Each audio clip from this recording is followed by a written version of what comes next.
Liderar lo invisible es el título de la conferencia que impartiré en el CEO Summit el próximo 6 de noviembre aquí en Guadalajara, México, y además el título del nuevo artículo que estoy publicando para mi nuevo libro Impact Mindset.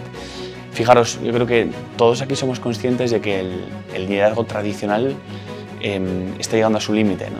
El liderazgo centrado en los resultados únicamente cortoplacistas y en gestionar bien unos recursos ya no da para más.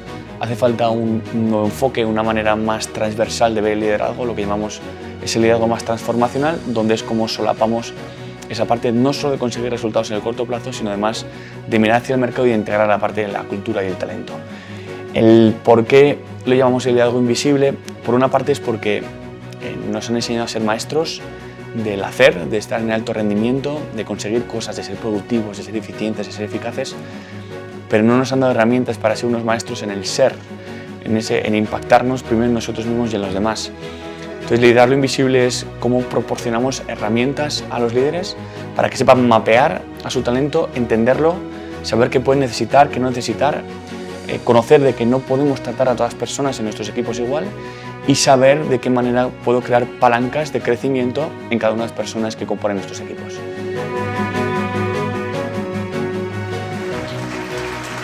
Espero en estos 15 y 18 minutos que tengo no aburriros aquí un poco, ¿eh? Pero fijaros, hemos hablado de, como sabéis, talento, persona, personaje, seguridad psicológica y me gustaría hablaros de lo que he denominado liderar lo invisible, ¿no? ¿Y qué es esto de liderar lo invisible?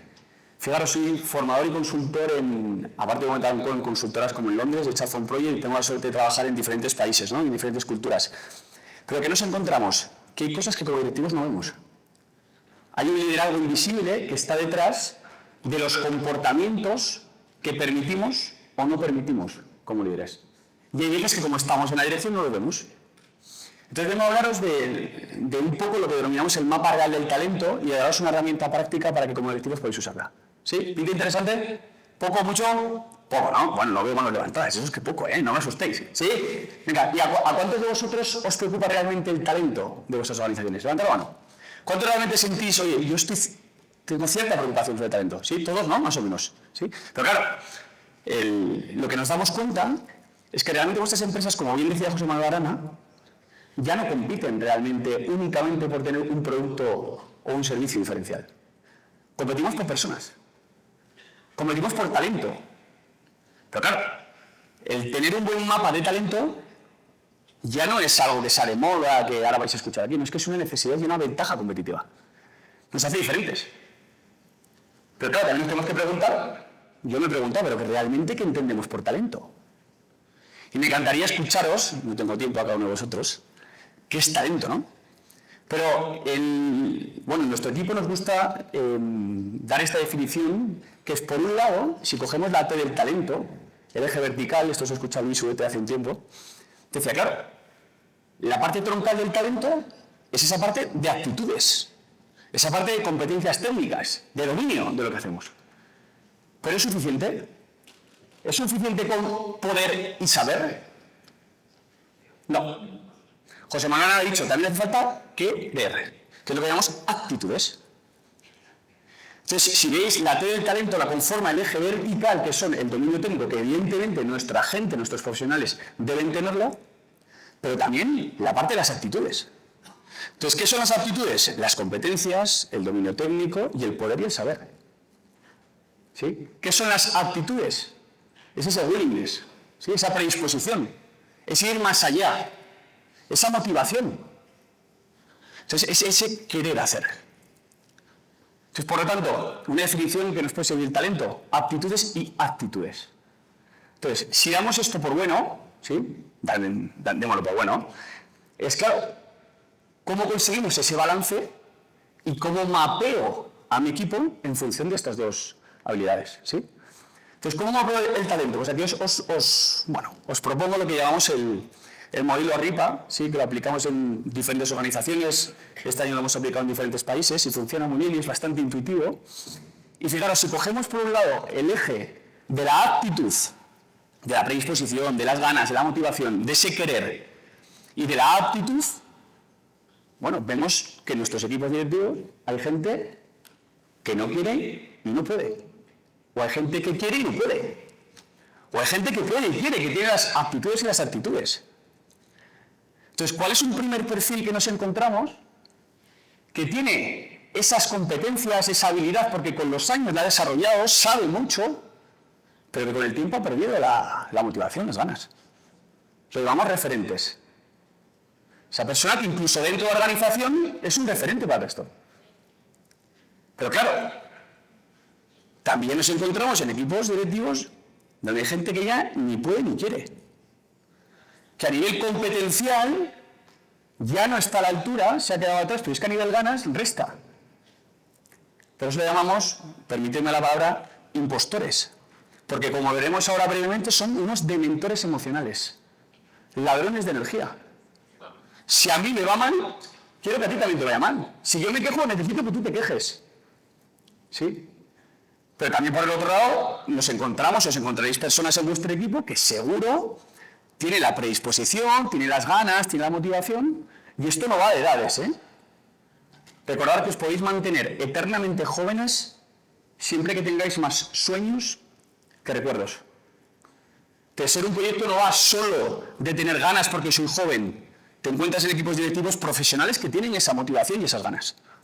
Pero que quizás se han quedado atrás por el tema de inteligencia artificial, porque ya a nivel competencial necesitan un plan de formación. ¿Sí?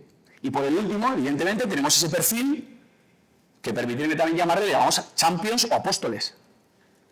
Que es esa persona que contagia, que dé el vaso medio lleno en lugar de medio vacío. Entonces, claro, ¿podemos liderar a todos igual? No. Entonces, permitidme que os dé 3 pinceladas de cada uno de estos perfiles, buenas prácticas que vemos que funcionan en equipos. ¿Sí? Con los referentes, como os comentaba, pueden, porque tienen las habilidades, pero no quieren, ya no tienen motivos suficientes para hacerlo. ¿Sí? Además, se nos han desconectado emocionalmente. Entonces, ¿qué tenemos que hacer como líderes? Intentar ver cómo le reactivamos la mecha de la motivación y las ganas. Porque si reactivamos estos referentes, son las principales palancas del cambio. Cuando tú un referente tienes una conversación honesta con él, intentas poner tu persona, no solo tu personaje, como bien decía Federica, y conectas con él desde ahí, ese referente se convierte en una palanca de cambio. Entonces, ¿qué hacer y qué no hacer con esta persona? Lo primero, tienes que tener una conversación que llamamos de reencendido, de reencenderle la mecha. Tenemos que ver incluso cómo lo podemos reconocer públicamente y en privado ciertas cosas por el tiempo que lleva en la organización. Incluso teniendo que intentar indagar y que él no solo ponga ese personaje que va a Federica, que ponga a esa persona y ver qué le motiva. ¿Qué puedo hacer por ti? Te necesito aquí. ¿Sí? Y por supuesto, hacerles sentir importantes y darles valor en la organización. Pero claro, ¿qué no hay que hacer? Que también me lo encuentro, ¿no? En equipos directivos. Lo primero es que los encasillamos, como son muy buenos en una cosa, los dejamos ahí, estancos. Sin ni siquiera preocuparnos, oye, estás aquí bien, necesitas otros retos, otros challenges. Incluso también a veces vemos que estos referentes empiezan a tener conductas y comportamientos disfuncionales y los permitimos. Y recordar, la cultura de vuestras organizaciones la comporta lo que permitimos y no permitimos como líderes. ¿Qué estáis permitiendo como líderes en vuestros equipos directivos? ¿Qué estáis permitiendo forja lo que después cae en cascada hacia abajo en la cultura? Entonces hay veces que el líder consiente ciertos comportamientos de referentes que lo ven el resto del equipo y eso se contagia. Entonces, cuidado que permitimos este tipo de perfil. ¿Sí? Y por supuesto intentemos que no contagien ese pesimismo o esa queja, por eso hay que tener una conversación. ¿Sí? ¿Claro más o menos este perfil referente? ¿Sí? ¿Tenéis muchos en vuestras organizaciones o pocos? ¿Muchos? Por el fondo de alguna mano levantada. ¿Sí? Todos tenemos de todos estos perfiles. ¿Sí? Fijaros, ¿quién recuerda quiénes son los impostores? ¿Actitud alta o actitud baja? Baja. ¿Y actitud alta o baja? Baja. ¿Sí? Entonces, recordar, estas personas ni pueden ni quieren. Claro, es un problema. Porque en lugar de ver el vaso medio lleno, ¿cómo lo ven? Medio vacío. Mentalidad fija en lugar de mentalidad de crecimiento. ¿Sí? Y además, como os comentaba, intento atraer a mi propio cortijo a gente para que se sienta como yo. Porque si yo estoy mal, que nadie esté bien. ¿Sí? Entonces, ¿qué ocurre? ¿Qué tenemos que hacer y qué no tenemos que hacer? Lo primero, no tenemos que huir de tener una conversación difícil con ellos, sin rodeos. Que una conversación difícil se prepara. Y se pide permiso incluso. Pero esto nos daría para otro tema, ¿no? Y fijaros, lo que me ocurre muchas veces, me ha pasado este año varias veces, es que me dice el equipo directivo, Álvaro, es que esta personalidad es echarla, no tiene que estar en la compañía. Pero es que hay veces que no podemos echar a esas personas. Porque desde la dirección no nos dejan, porque lleva muchísimos años en la compañía y hay una decisión estratégica de que no se le puede echar, porque está en ciertos comités y no se le puede echar. Entonces, fijaros, estuve en Estados Unidos y ellos aplicaban, y me costó mucho la práctica, y nosotros lo estamos instalando, que se llama una AMV. Es un acuerdo mínimo viable. Es decir, mira, no voy a intentar que pongas aquí tu personalidad, tu personaje, no voy a intentar que cambies. Ni siquiera quiero solucionar el tema contigo a nivel personal. Pactemos un acuerdo mínimo viable. Tú te comprometes a estas 3 cosas, no desprestigiar al equipo directivo en las reuniones, no contaminar a los equipos. Entonces, llegas a un acuerdo de 3-4 puntos y yo me comprometo mira, te mantengo apartado, haces estas labores. Porque hay veces que ¿qué hacemos con estas personas si nos podemos echar? Pues en el 75-80% de los casos, después de una conversación y que no funciona, lo que hacemos es llegar a este tipo de pactos. Y que realmente funcionan. ¿Sí? Y por último, limitemos su exposición. Porque informalmente están contagiando al resto. Entonces, como líderes, tenemos que controlarlos. ¿Sí? Y sobre todo, ¿qué no hacer? Importantísimo. Esto no es un tema de recursos humanos solamente. Recientemente, antes de llegar a México, venían y me decían, no te preocupes, esto lo gestiona People, no, está bien. Yo, no, esto es un problema que tú tienes todo en tu comité. Y lo tienes que tratar tú. Tienes que tratarlo tú para darle la suficiente seriedad al tema y tener esa conversación seria con esa persona. ¿Sí? Y sobre todo, no permitirlo. La inacción legitima. No evites el problema. Mi control directivo es que huyen del problema. Bueno, sí, está ahí, no pasa nada. No, sí pasa. Lo que permitimos configura la cultura de nuestra organización. ¿Sí? Por lo tanto, no cedamos tampoco al chantaje emocional que a veces nos hacen y no normalicemos ese cinismo, ese sarcasmo que existe. Porque fijaros, una de las principales toxinas que me encuentro en equipos como los que tenéis vosotros, o los que tenemos en España o en otros países del mundo, es la armonía artificial. Estas personas siembran, si no, está todo perfecto, Álvaro. Una falsa armonía de que todo está suficientemente bien.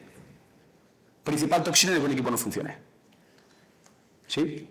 O sea, en la medida posible, si estas personas tienen que estar en nuestros equipos, tengamos unos acuerdos mínimos viables, no les limitemos, no les expongamos mucho para que no contaminen nuestra organización. ¿Sí? No os voy a preguntar cuántos tenéis de estos, porque no. Sí, pero espero que no muchos, aunque soy consciente que los tenemos en todas las organizaciones. Venga, pasamos a los proyectos. Los proyectos, recordad que estas personas que actitud alta o baja, alta, y aptitud baja. Es decir, quieren pero no pueden todavía. ¿Sí? Sí, representan el potencial, representan lo que nos va a venir en los próximos años. Entonces, evidentemente tenemos que cuidarlos. Y ellos no necesitan motivación. Yo me encuentro con directivos que no, tengo que tener todo un equipo motivado. No es cierto. Necesitan confianza. Necesitan un plan. Necesitan que creamos en ellos. ¿Sí? Entonces, ¿qué hacer y qué no hacer? Fijaros, aquí lo que podemos crear espacios de fracaso eficiente, lo llamamos EFE. Les tenemos que permitir que fallen pronto y rápido, pero darles la confianza para que fallen. No necesitan que les adulemos, necesitan dirección principalmente. ¿Y con quién tenemos que juntarlos? Con los apóstoles. Y crear sistemas de mentoría inversa, incluso de buddies, donde el apóstol, que recordar esa persona que quiere y puede, se encargue de los proyectos para llevarlos a un sitio mejor. ¿Qué pasa si pongo un proyecto con un referente que está cansado ya de estar en la empresa? Que se carga el proyecto, lo desmotiva.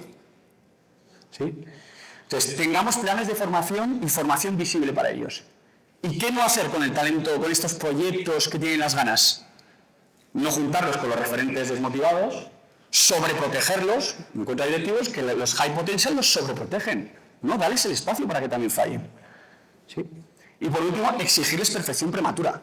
Hay veces que a los proyectos les exigimos ya que sean perfectos ya de buenas a primeras, y no es posible. Y vamos a poner el último perfil, que es la joya de la corona, que es, en la medida que tengamos profesionales de este calibre, pues hacen que la cultura se potencie en nuestras organizaciones, ¿no? Que son los apóstoles. que es pueden y quieren, ¿no? ¿Sí o no? Tienen la actitud y tienen la aptitud. Y en lugar de ver el vaso medio vacío, ven el vaso medio lleno. ¿No os ha pasado alguna vez seguro que estás con una persona que es así, que tiene las ganas, que tiene la motivación y dices, pero esta persona que se ha desayunado, ¿qué le pasa? ¿Cómo puede estar tan feliz? ¿Cómo puede ser tan bueno lo que hace? ¿Sí? Contagian positivismo, motivación, y no es posible que estés bien. Estoy feliz. Estaba en una formación el otro día en Álvaro, ¿no? ¿Cómo estás? Soy una persona feliz. Me gusta lo que hago, disfruto lo que hago, además se me da bien. Y salto compañero, no es posible. ¿Cómo no es posible? ¿Sí? ¿Y por qué los llamamos apóstoles o champions? Porque tienen muchas cosas, pero principalmente 4. Nos dan resultados, administran bien los recursos, tienen esa proactividad para innovar y además cohesionan el equipo. Por eso son champions. Entonces, ¿qué pasa? ¿Qué hay que hacer y qué no hacer? Lo primero hay que reconocerles también, en público y en privado. Hay que darles voz, no solo tareas. Porque como son tan buenos y hacen todo siempre bien, más cosas. Démosle voz. A veces son invisibles. Son invisibles en nuestras organizaciones. ¿Por qué? Porque no hacen mucho ruido. ¿Sí? Entonces, tengamos one-on-one periódicos con ellos, preocupémonos, hagámosles sentir importantes y, como os decía, mentoricémosles con los proyectos. ¿Y qué no hacer? Lo primero, no los des por hecho. Me pasa habitualmente con directivos, digo, bueno, ¿quiénes son tus champions, tus apóstoles? Ostras, Pepa, ¿qué? ¿Cuidas a Pepa? No, Pepa siempre tira. No, estás cuidando a Pepa. No le des por hecho. ¿Sí? Cuidado con enfrentamientos entre apóstoles y impostores o, digamos a veces, terroristas me han llamado. ¿Sí? ¿Por qué? Porque hay enfrentamiento directo entre el apóstol, el champion, y el impostor. ¿Lo veis? Entonces, en determinada manera, cuidado con saturarles porque siempre responden y también démosles voz y pongámosles en valor. ¿Sí? Entonces, como os pongo aquí es un poco el resumen de lo que hemos comentado, liderar es gestionar actitudes y actitudes, no solo resultados. Porque los comportamientos que permitimos se convierten en nuestra cultura, como os decía. Entonces, nada, aquí hay algunas fuentes del modelo de dónde nace. Esto evidentemente nace de la práctica de profesionales y compañeros como Ana Luz, Fernanda y todos los socios de Betanco, pero también nos hemos basado en modelos como Harvard, David McKellican, que tiene la competencia Model Framework, como McKinsey, como Gallup. Bueno, veréis que hay modelos muy similares, pero hemos querido darle una conceptualización como sencilla. No sencilla, pero poderosa, ¿no? Entonces, por ir terminando, esto es un mapa real. Esto es un mapa real donde aparecen, donde ahí, en lugar de aparecer esas personas, esos que son apóstoles, referentes, proyectos, son nombres dentro de un comité. Entonces vemos que hay un enfrentamiento directo entre un impostor y un apóstol, que se llama Juan y que se llama Antonio. ¿Y qué hacemos con eso? ¿Qué hacemos como líderes? Esto es un sociograma. Y se utiliza para ver cuáles son las redes invisibles y la influencia dentro de nuestros equipos. Y tenemos que saber, al igual que tenemos que saber, dónde hay pequeños silos o reinos de taifas que protegen y los protegemos entre nosotros. En este caso era tal cual. Eran dos personas que eran dos referentes que entre ellos se protegían. Yo me callo lo tuyo y tú te calles lo mío, ¿vale? Venga. ¿Es ahí, no? ¿Sí? Entonces, cuando los comportamientos de cada individuo se van copiando, se nace la cultura. Y de esa cultura nace lo que llamamos los clubs. Y no voy a entrar mucho porque me queda un último minuto, pero claro, hay 3 clubs que generan muchísimo desgaste en nuestra cultura. Muchísimo desgaste. El primero lo conoceréis. ¿Os suenan esta gente? Los cenizos. ¿Sabéis quiénes son? No. Esa persona que se está constantemente quejando. Entonces aquí hay mucho referente, te encuentras mucho impostor. Esa persona que está constantemente en la queja, es que fíjate. Y si yo me quejo, necesito que tú te quejes. Pero es que aparte de los cenizos, os encontraréis a un club, si bajáis al café de vuestra gente, os encontraréis a ellos, a los chismosos. Entonces espero a la hora del café, voy a criticar a mi compañero, voy a criticar, fíjate, esta empresa, ¿esto qué es? ¿Cómo podemos trabajar aquí? Entonces, los comportamientos replicados de profesionales del talento en nuestra cultura crean clubs, y estos clubs son los que generan nuestra cultura. Cuidado con ellos, cuidado con los cenizos, cuidado con los chismosos, y espero que tengáis tampoco muchos de ellos. Los dinosaurios, ¿sabéis quiénes son estos? Que les cuesta moverse, que no sabes. Proyecto nuevo, gestión del cambio. Para. Que esto se hace, Álvaro, y llevamos haciendo esto muchos años de esta manera. No, yo no me muevo de aquí. Seguridad y control, nada de nuevas, cosas nuevas. un buen referente, ahí bien plantado. ¿Sí?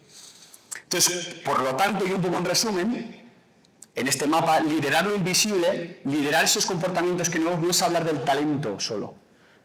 Es que lo comprendáis. Y no es solo gestionarlo, también es entender y mapearlo. Porque solo quien tiene un mapa claro del talento puede diseñar un futuro real en su organización. Muchas gracias.